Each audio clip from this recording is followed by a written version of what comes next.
ladies and gentlemen, boys and girls, give a huge virtual welcome to Dawn Bennett. Thank you so much, Travis.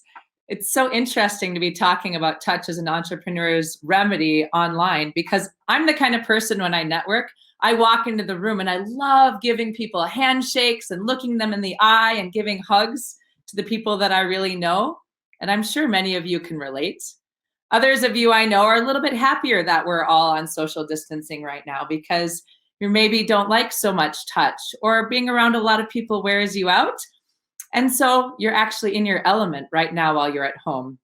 I'm curious if you put in the chat box, when you walk into a networking group, how do you usually work with touch and physical contact when you come in the room? Do you give handshakes? Do you touch people on the arm or on the shoulder? Or do you avoid all touch at all? Some people like doing a namaste to show respect, but still without touching. But before I continue, let me talk about the elephant in the room. Touch is such a taboo subject right now in our culture. And I know that for a lot of people, it brings up images and ideas. So let me be really clear about what I'm talking about today. When I use the word touch, what I'm talking about is healthy, consensual, physical communication. So for example, giving handshakes or a high five or the newly adopted elbow bump when we walk into a room in our communities or in our business situations. But when we're with friends and family, maybe I'm talking about an arm around the shoulder or hand holding or a nice generous hug. I'm a huge fan of physical communication. I grew up in a really high touch, high hug family, and it's been nothing for me to communicate with my friends using a lot of touch until I was shamed for the way I touched one day at a business event. It really made me understand how people who avoid touch or who don't like touch can feel.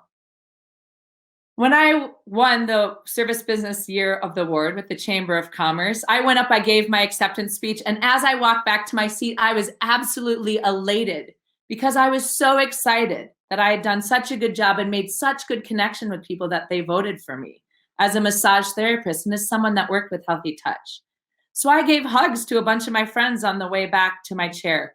But 2 weeks later, I was pulled aside by a woman on the street that told me that touching and hugging in a business situation was completely unprofessional and completely inappropriate. And it devastated me. It made me think I didn't know what I was doing. So then every time I went into a room, I questioned myself. Should I give a handshake? Should I still give a hug to that person or not? And I didn't know how to ask. So what I did instead is I just held myself up as an entrepreneur like we're supposed to do, be super strong. I was like this empathetic superwoman, and I didn't tell anybody what I was going through. Instead, I disconnected myself, which led to business burnout, and eventually I sold my business and walked away. It took me almost 4 years to heal from that incident and come back to finding a way to give nurturing, healthy touch in business situations. So I vowed that what I wanted to do is help others learn how to communicate the type and need of touch that they wanted so they could really make powerful connections to grow themselves and their business. So let's dig in. 6 to 8 weeks ago, how much physical connection were you getting? Has it changed since you've been home in social isolation? For some of us, we're all of a sudden overwhelmed with the amount of touch we're getting because we have kids clamoring all over our laps or a teenager coming and touching us on the back while we're trying to work at the kitchen table. But for others of us, we're all alone without even an animal to provide the hormonal support a little furry snuggle can give. And yet others of us haven't noticed any change at all. So what's been the change in your level of satisfaction and in your business? Are you missing the eye-to-eye contact? And I'm curious, when you handshake people, just think about this. When you meet a new business prospect versus a potential new friend, do you handshake differently? Do you use physical contact differently? What's your intention? In sales training, we often are taught about how to dress and how to make good eye contact and how to follow up. But we're not talking about physical communication. And if our images and clothes matter that much, what about the level of felt connection and trust that we're trying to create with the people that we're working with? And I get that we can get distracted when we're at business events. We can be thinking about what happened today at work or what happened this morning at our house. And we're not always engaged with the people that we're trying to talk to. But if this is how you're always interacting, don't you think that'll have an impact on your business as well? Touch can be such a powerful tool to help you reconnect. Americans today are lonelier than ever. In fact, the 2020 Cigna US Loneliness Index just came out. And out of the 10,000 people that they surveyed, 58% reported that they feel that nobody knows them well. And over half, a full 52%, said they usually or always feel left out. So as entrepreneurs, one would hope that we're more connected than that. But we're actually more susceptible to being left out and feeling alone. In fact, research done by Michael Freeman showed that entrepreneurs are twice as likely to suffer from mental health problems. And if you're a founder of a business, you're twice as likely to be depressed, 3 times as likely to have abusive substances, and 6 times more likely to have ADHD. Now, is that because we sit behind our computers so often and we have this super image, we don't want to let anybody in, and we socially isolate ourselves? We're always giving away instead of receiving and asking for what we need and what we want? I'm sure it's all of those things. But physical connection can be a huge game changer when we're feeling lonely and isolated. Did you know that a simple pat on the back or a high five can release the hormone oxytocin? They call it the feel-good hormone, but it's also responsible for things like teamwork, altruism, cohesion, and trust. In fact, in a research study that they did, it improves trust by 44%, and it improves generosity by up to 80%. So when you're meeting a new business prospect, can't healthy touch be a really big game changer for you? Touch also releases the antidepressant serotonin, and it decreases our stress hormone cortisol. Heck, even a high five has been shown to reduce the feelings of social exclusion. I remember I was in an airport one day feeling really sad and alone, and a woman came up and she touched me on the shoulder and she said, "Are you doing okay?" And that for me totally brought me back. It reset my whole emotional state, made me feel like someone cared, and brought me completely back into myself and into the community. Because touch is important for people of all ages. We know that for infants, it helps them grow more quickly. It helps them develop their brain and increase their immunity. Research has shown that 7 to 8-year-olds, when they roughhouse, it not only releases chemicals in their brain that help repair it, but improves their learning capacity and their memory.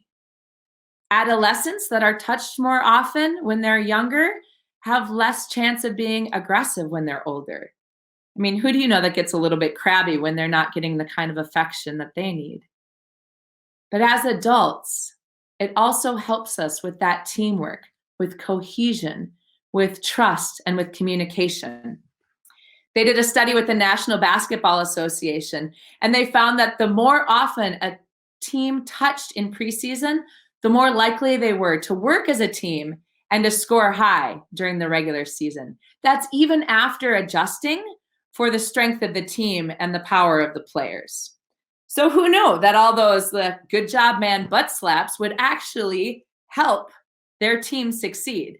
Not that I recommend that at work, because we all also know that there are culturally and professionally appropriate times and ways to use physical contact. But when I ask other entrepreneurs how they use it to connect with their clients, they'll often reach across and touch somebody's hand to show that they're listening or that they care about what they're saying. Or when they're walking into a room, they'll put a hand on someone's arm just really briefly to say, "Hey, nice to see you again," or to emphasize something they're saying in a story, or to say goodbye. Healthy touch makes a difference for everyone. Carnegie Mellon University did a really great study. And for 2 weeks, they asked people their perceived level of social support and how many hugs they were getting a day. Then they brought them into a room, they exposed them all to a cold virus, and then put them in quarantine for a week. I know it sounds a little bit familiar to what we're going with right now, right? Well, it turns out the people, the more often they hugged, the less likely they were to get sick. And the ones that had good social support had less severe symptoms and recovered more quickly. So, how have you been using your physical communication to help boost the immunity of those around you? I know when social distancing is done, I'm going to go out and I'm going to give everybody enthusiastic and consensual hugs just to help boost their immune system and make them feel part of. But that's the key, right? Is being consensual. So, how does one ask? You can actually say, would you like a handshake, a high five, or an elbow bump? Or maybe something like, hey, I've always really loved your spirit. Are you open to a hug? Because when we ask consent, not only are we showing respect, we're showing a willingness to communicate, and that alone creates a bond. And if you're low touch, you can say yes to a person and no to the touch. For example, like, I appreciate that you're a hugger, but I prefer handshakes. Or I feel really connected that you're putting your hand on my shoulder to show me connection, but I'm really, really sensitive to touch. Because when we're all on the same page, we're not worried about how the other is perceiving us. And we have an opportunity to more truly and authentically bond with those people that we're making connections with, both in our business and in our personal lives. So my invitation to you is to look around and see who's not getting the physical connection that they may want and need, that increases their well-being and increases their connection to community. Perhaps it's you or your significant other. Maybe it's someone that's new to a networking group, someone that's moved into the neighborhood. How can you make them feel welcome? By adding consensual touch, by reaching out and saying, welcome, it's so nice to have you here. Or putting a hand on their shoulder and saying, may I show you around? When you use touch as a tool, it provides everyone an opportunity to bond.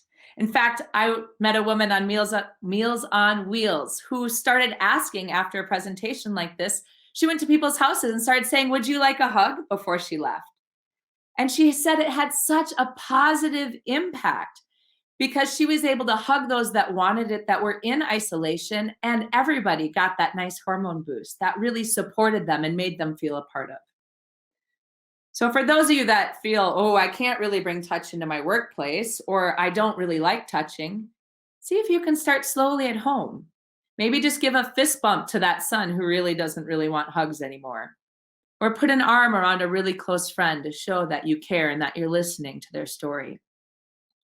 And once we're out of social distancing, I challenge all of you to add 3 intentional, consensual forms of physical contact every day.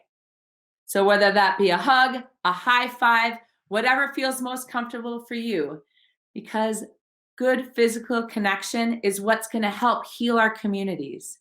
It helps us as individuals, it'll help our schools, it'll help our businesses, and overall, it's empowering for everybody involved. So thank you for having me. It's great to talk today.